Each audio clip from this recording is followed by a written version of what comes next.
culture news. We are the creators of Magic Cop, a graphic novel set to launch on Indiegogo in August, and the two best-looking brothers in all of comics. And today we're talking about the downfall of Mad Magazine. A lot of comics and publications in the past month have been announcing that they're going under, such as Vertigo, and now Mad Magazine announces that they're not going to be making new magazines, and that they're just going to reprint the old ones. Mad has been around forever, since like 1952 was the first issue of Mad Magazine. It's crazy to think that it's been ingrained in American culture. It's so iconic, spinning off from the magazine, having their own sketch comedy show, Mad TV, which we were both fans of in the 90s. Loved that stuff. And yeah, now it's totally gone.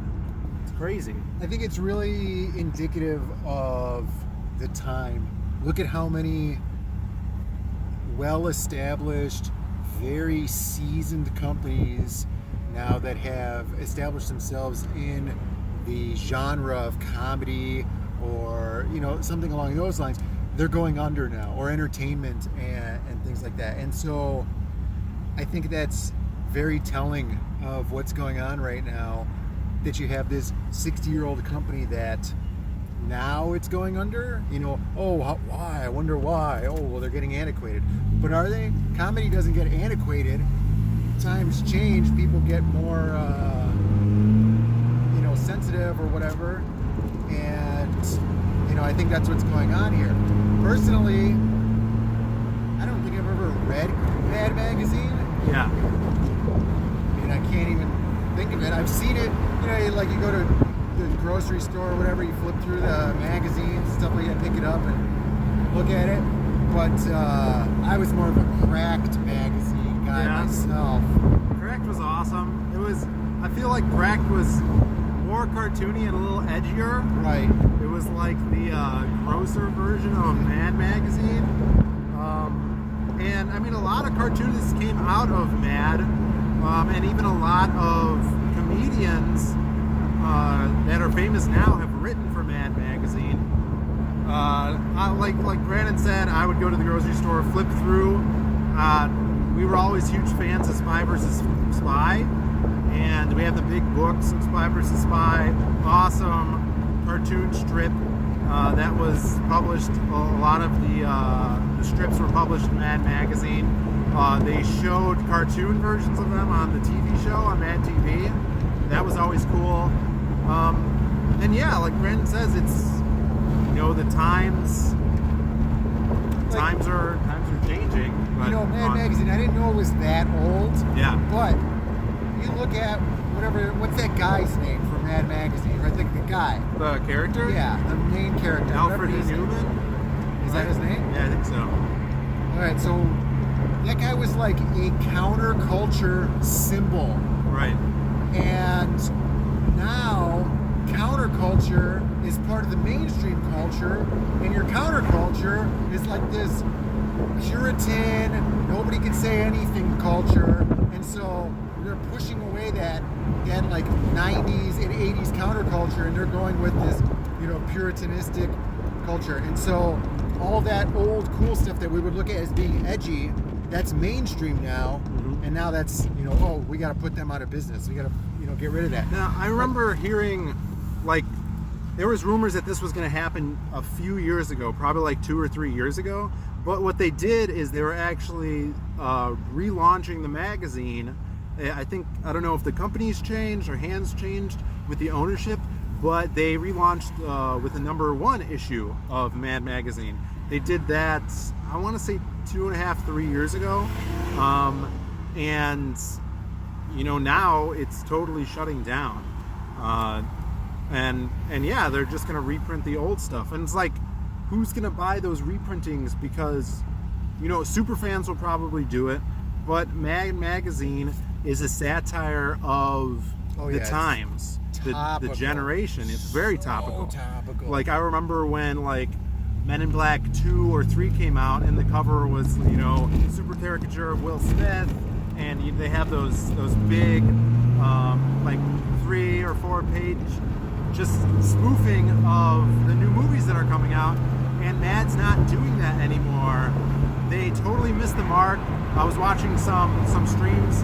You know, EBS was saying they could have did it on this new Men in Black. They could have did it on the Ghostbusters, the female Ghostbusters, but they're just going around all of this, you know, PC culture stuff and just focusing on the political commentaries. Which I don't understand why businesses think that that's where the money is, because it's not. It's obviously not. Yeah. Look at any business that's trying to focus at that's making that their key demographic, and it's not working.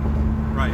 I am all for TV shows, stuff like that, rerunning episodes. Like, to me, why make a new Mickey Mouse cartoon when we have a perfectly good Mickey Mouse cartoon we could just show to a new generation? Sure. I like that idea. But Mad Magazine is too topical. Nobody's going to understand the Bob Dole jokes that they were doing from decades ago. Like, right. Nobody's going to get that. Yeah, no, sure. Yeah, and it's like, I don't know, this is another nail in the coffin to the comics industry, because you see Vertigo goes down, and the DC's kind of like answer to that is, oh, we're bringing in Stephen King's son to write this new line of horror comics in an imprint of DC Comics, or we're making more imprints but we can't, you know, we're not going to use Vertigo. And then we have over on Marvel, they're like, oh, we're bringing on J.J. Abrams' son, who's like 20, to write the new Spider-Man. And, you know, Mad is going down now, and whose son are they going to bring on to bring the humor back into these comics? You've seen, are the other things working? I don't know. They haven't launched yet. It's just, so I don't know. But like statements. Look at Mad TV. Mad TV was, I mean, a lot of people had mixed feelings about Mad TV. Some people liked it back in the day. We really enjoyed it, obviously. You got some really good comedians coming out of it. You know, it was very much an alternative. It was the counterculture to Saturday Night Live. Yeah.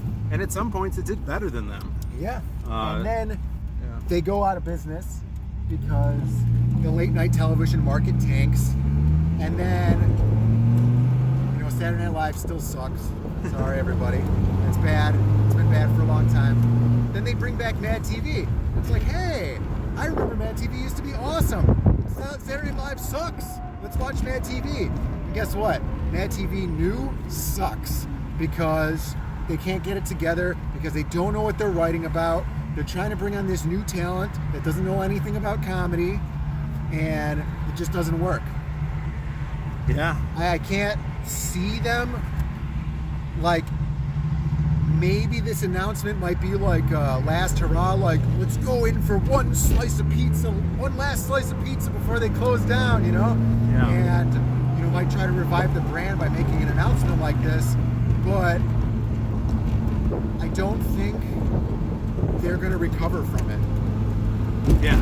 And, you know, having it like the mainstream, like I said, it's obvious that it's going downhill. Sales are dropping. And you can't deny that things like this aren't because of sales, you know, because no one's going out and buying this, because if it was good, they would go buy it. So we're seeing the change going into the direct-to-consumer books, like what we're doing on Indiegogo, and a whole community of independent comic creators are doing. And yeah, so if you guys heard about this, let us know what you think. Leave a comment down below. If you were a Mad Magazine fan, if you picked up them back in the day, and when was the last time you bought one? Because I probably bought 2 when I was little, and then I bought the Spy vs. Spy collection, and that's it. So what do you think of this video? Give us a like, subscribe, And check out our book Magic Hop that we're doing direct to consumer on Indiegogo. Head on over to zaidcomics.com. It's a blast from the past, 80s mix between Miami Vice and monsters and magic of Halloween Town. So check that out, and we'll see you guys next time.